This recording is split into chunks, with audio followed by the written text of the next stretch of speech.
In this picture, Michael Jackson is holding his baby son, who's wrapped in a blanket. A couple of seconds later, he dangles him from a balcony as he holds him with one hand. Fans were horrified by what they'd witnessed, and Michael had to apologize for this incident, saying that he made a terrible mistake. Sometime later, Eminem did the same thing in Glasgow, but with a doll. By doing so, he was referencing to this scandal. In the new album, The Death of Slim Shady, in the intro, under the name of Renaissance, Eminem recalls this situation. Shady's dangling, a baby tangled in a blanket, strangling him, hanging him over the railing by the ankles on some gangster. This is not the first time Shady talks about the self-proclaimed king of pop. Let's recall that in 2004, he released the music video for Just Lose It, where he poked fun at him for his plastic surgeries and for his accusations of child molestation. I'm gonna make you dance, get your chance, yeah boy, shake that thing, whoops, I mean girl. What really got to Michael the most in that music video is the final scene where he's sitting in bed surrounded by little children. He should be ashamed of himself, what he's doing. Meanwhile, the second line is about the situation when Vanilla Ice was allegedly suspended from the balcony by his ankles by Suge Knight, a prominent figure in gangster rap. He had me look over the edge, show me how high I was up there. You scared? I needed to wear a diaper on that day. In this intro, Shady also called out certain hip-hop fans who just can't enjoy music. So, they're just a bunch of complainers. After that, he mentions the albums of some rappers. For example, Kendrick Lamar's Mr. Morale and the Big Steppers, which turned out to be a very personal album for Kendrick, but many criticized this work, arguing that it's boring and lacks bangers. Or even Vulture's One from Ye and Ty Dolla $ign, saying it's Kanye's worst album of all times. In other words, fans can find fault in just about anything to not praise the work of rappers. And all this is said by Eminem's alter ego, Slim Shady, Marshall's darker side. And what does this asshole and psychopath love to do more than anything else? That's right, make fun of celebrities and sometimes even openly diss them. Bitch, listen to me when I'm talking to you. You hear me? Shut up. Now answer me. You hear me? In this video, let's find out who had it the worst from Slim Shady, and from Eminem as well, particularly in the new album, The Death of Slim Shady. You're with the Music Vibe channel. Let's go. Excuse me. That's a bad outfit. We'll begin right away with some serious shit. In the brand new dance track, Slim makes fun of actor Christopher Reeve, who played Superman in the 1980s. And then, in the year 1995, he was hit by an incident where he fell off a horse during a race in Virginia, broke his neck, and ended up paralyzed. He was paralyzed from the neck down, unable to breathe on his own, and spoke with the help of a device inserted in his trachea. And this is how Shady touches on that in a song. To your wheelchair bound, here we go. Yeah, horseback, little do-si-do. Little bit of soul mixed with some rodeo. The famous actor allegedly got in contact with Shady to stop taunting him, or else he'll get up from his wheelchair to beat his ass. To be more specific, he says, "Christopher Reeve's here. You had better not talk behind my back, or I'll kick your ass the minute I'm out of this chair. Watch yourself, Marshall. I'm watching you." Christopher Reeve passed away in 2004 from a heart attack, which makes all of this even more insane, as the guy is no longer with us. But Shady keeps on making fun of him. This song should have been on the Encore album, which was called just that, Christopher Reeve. However, the actor passed away a month prior to the release, and Eminem had to drop this song. Slim Shady talks about this in the Guilty Conscience 2 track, where Shady reminds Eminem that Christopher died specifically so that this song wouldn't end up on the album. I quote, "Man, that motherfucker did that bullshit on purpose to ruin the song for us." Just so that you can understand, even before this album, Shady mentioned Christopher in his tracks more than 40 times. For example, in I'm Back in the Marshall Mathers LP album. Sick world we live in these days. Slim for Pete's sakes, put down Christopher Reeve's legs. During that time, according to the plot of the so-called conflict, it wasn't the first time that Christopher threatens Eminem with getting even. Eminem, I'm coming to kill you. Always hated you and I still do. The evil track is Shady's anger, which affects even people close to him. which is why this is not exactly Eminem, but Shady himself. Here, he says that he most likely gave singer Skylar Grey hepatitis A. You know her from some collaborations with Eminem, and it was precisely her who performed the famous chorus on I Need a Doctor.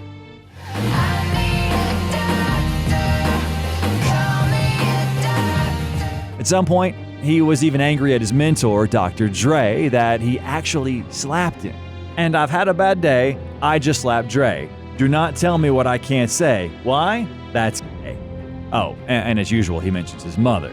At the end of the track, he asks her whether she's proud of him or not, because I think I'm just like you now because I turned out so evil. moving on. In Houdini, he told his kids to go to hell. I remind you once again that all of that was not Eminem. Also, we've got Eminem. In case you're thinking, Candace, that name vaguely rings a bell. Candace Owens, a political activist, released a video last year where she criticizes M for sending a cease and desist notice to former Republican presidential candidate Vivek Ramaswamy for rapping his song Lose Yourself during a campaign event. Don't matter, he's goated. He don't matter, he's goated.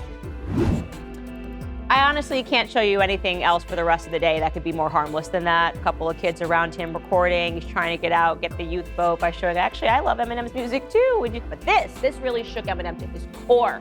He could not deal with this. Also, when she shared the link to the video on X, she captioned the post saying the following: "Am I getting older or is Eminem getting gear?" And so I ain't mad at her. I ain't gonna throw the fact, forgot she was black back at her. Also, due to some of her controversial statements, many members of the black community criticized her and accused her of rejecting her own race. Moreover, Eminem called the famous picture where she's standing with Kanye, "Lava her like them crackers she's backing after her back is turned," in a cute MAGA hat with her brand new White Lives Matter shirt. Haha, nope. Or say this MAGA dirtbag in a skirt. She posted a reaction to this diss, so I'll let her read the next lines because it'll be funny to hear them directly from her. But I can diss her, because my plans are to get in her pants, and I'll blow my chance if I answer back to her. Oh, but I can't diss her, because his plans are to get in my pants. Ew, you disgust me. I just would like to again remind people that he is in fact a struggling internally gay man, and so there's a lot happening with Eminem, and we should pray for him. And in an interview for TMZ, she said, "I could not have laughed harder when somebody sent this to me. I just think it is so lame. He has now cemented himself as a lame person. It just reeks of his, I'm calling this now his Hillary Clinton hot sauce moment, like he's just so desperate to show black people that he's real." Marshall also dissed her in Bad One, saying, "This $1,000 in my hand is just like what Candace did when she turned her back on her own race because I've abandoned it."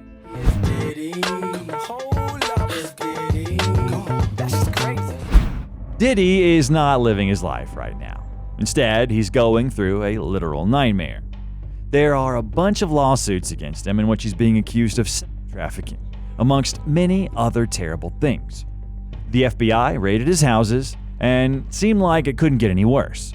Apparently, the worst is yet to come. You all know that Cassie dated Diddy and that they had a very toxic relationship that got to the point of physical abuse inflicted by the founder of Bad Boy Records. A couple of months ago, there was a leaked video of Diddy beating Cassie at a hotel. She wanted to quietly run away from him, but didn't manage to do so. In the Antichrist track, Eminem raps about this. She probably ran out the room with his fucking dildo. He tried to field goal punish, she said to chill. But this is still lighthearted in comparison to what he said in the following track called Fuel. This is perhaps one of the craziest lines in Eminem's career. P-E-R, got so many essays. Wait, he didn't just spell the word rapper and leave out a P, did he? That is, R-A-P-P-E-R, spelled without a P, spells raper or rapist, and S-A's short for sexual assaults. He then says that Tupac and Biggie were killed because of Diddy. R.I.P., rest in peace Biggie, and Pac. Both of y'all should be living, but I ain't trying to beef with him because he might put a hit on me like Keefy D did him. Keefy D is that very guy who went on different YouTube channels and spoke about how he was involved in Tupac's murder as he knew Diddy personally. He also confessed that Diddy promised him $1 million for Pac's head. Prior to Keffe D's arrest, M said that Puffy ordered the murder of the legendary rapper. Counts the day you put out a hits, the day Diddy admits that he put the hit out, they got Pac killed. Generally speaking, Diddy is Eminem's favorite character to diss in his album. Maybe 50 Cent's countless posts on Instagram inspired him. So, in another track called Bad One, he came at him one more time. I quote, "And me offending you's nothing new. Fuck, it's what I love to do. This is subterfuge, just to screw with you. And yeah, this much is true. This sounds like something that Puff would do at the party with Aaron Hall, cause I just love to f with you." Here Eminem talks about the sexual assault lawsuit, which, as reported, took place at a party in the 90s, in which, in addition to Diddy, singer-songwriter Aaron Hall was also involved. And a little later he raps saying, "The bomb, word to Puffy, I'm blowing up like Kid Cudi's car." Here he talks about part of Cassie's sprawling 2023 lawsuit, included an allegation that the decorated music executive attempted to blow up Kid Cudi's car in 2012 after finding out that the day and night rapper was romantically interested in her. Mr. Combs told Ms. Ventura that he was going to blow up Kid Cudi's car and that he wanted to ensure that Kid Cudi was home with his friends when it happened, Ventura's lawyers wrote. Around that time, Kid Cudi's car exploded in his driveway. In the sensational Houdini, M makes references to Megan Thee Stallion because of an incident that took place in the year 2020 when Tory Lanez shot her in the leg and was sentenced to 10 years in prison for it. Stallion, if she would collab with me, would I really have a shot at her feet? I don't know. In turn, Megan never reacted to it, but it is worth noting that she shouted him out in her 2021 feature on Lil Nas X's $Slime. How these imitate me, you gon' stand or the real Slim Shady. Beginning to feel like a rap god. All my people from the front to the back, back. You probably got surprised when you saw the Eminem screensaver on the screen, but Slim Shady did actually speak about Eminem in Guilty Conscience too. In this track, Slim Shady argues with Eminem that he absolutely does not appreciate all that he has done for him. Shady recalls the legendary 2000s when he got him fame, courage, and gave him the power to use him as an excuse to be angry. However, later, Eminem tried to kill him a few times, which weakened him and led to many fans not respecting him anymore, as he no longer had the level of rage that he had at the beginning of his career. And so, Marshall currently turned into a frightened guy who shakes like Shakira's ass. Now you just a punk, little scaredy cat. Got to shove like Shakira's ass. This is not the first time when Marshall could diss his own self. For example, in the Not Afraid song, he admits that he lied to himself about proclaiming himself as a king. You said you was king, you lied through your teeth. For that your feelings, instead of getting crowned, you're getting captains. Break up just to make up.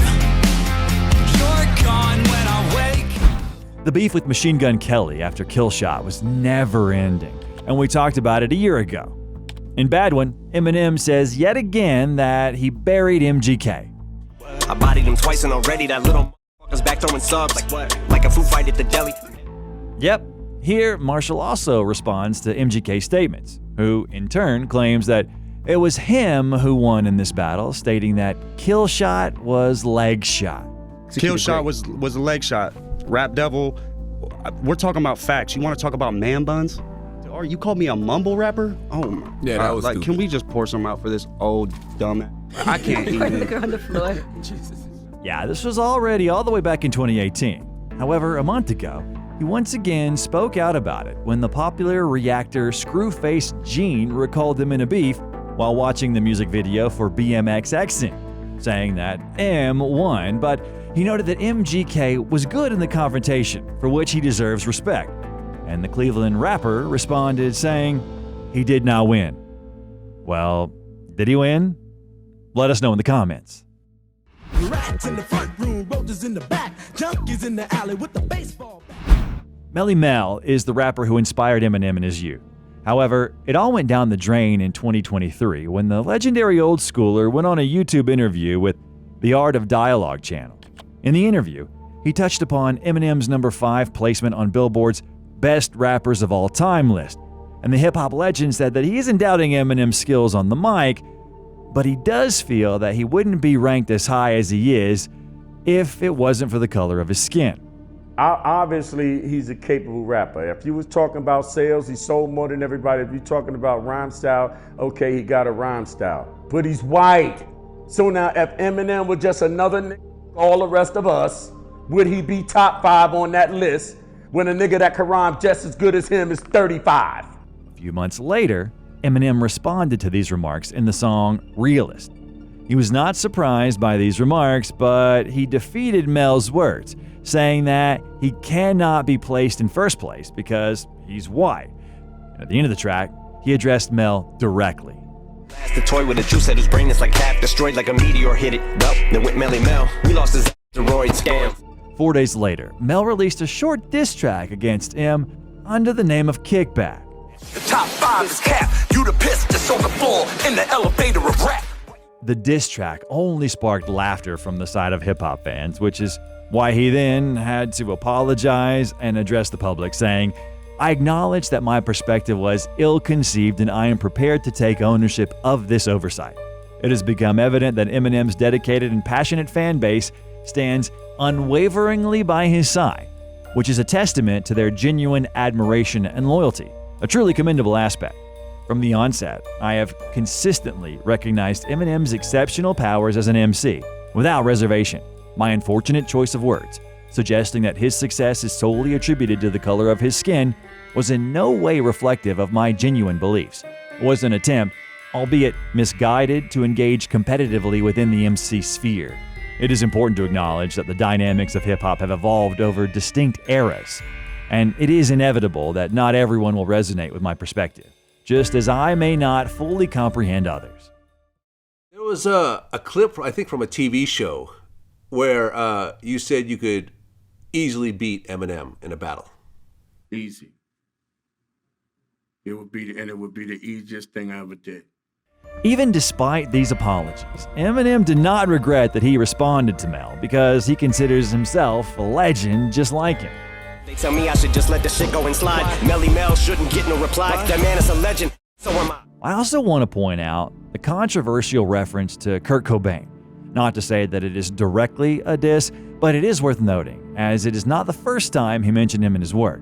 And so, I quote, "Still a grade A prick, but the same way Cobain put the gauge to his brain, I'm going out with a bang, A." Well, at least it isn't as tough as it was in '99 when he released Come On Everybody. The color is red, like the bloodshed from Kurt Cobain's head when he shot himself dead. He also went after Kanye West. He called him insane. Brain is dead, space cadet, like when Ye forgets to take his meds. This album was partly produced together with Dr. Dre, so I advise you to check out the video about their friendship. It would be great if you hit the like button and subscribe to the channel, and let us also know in the comments your opinion about this album. See you soon, everyone.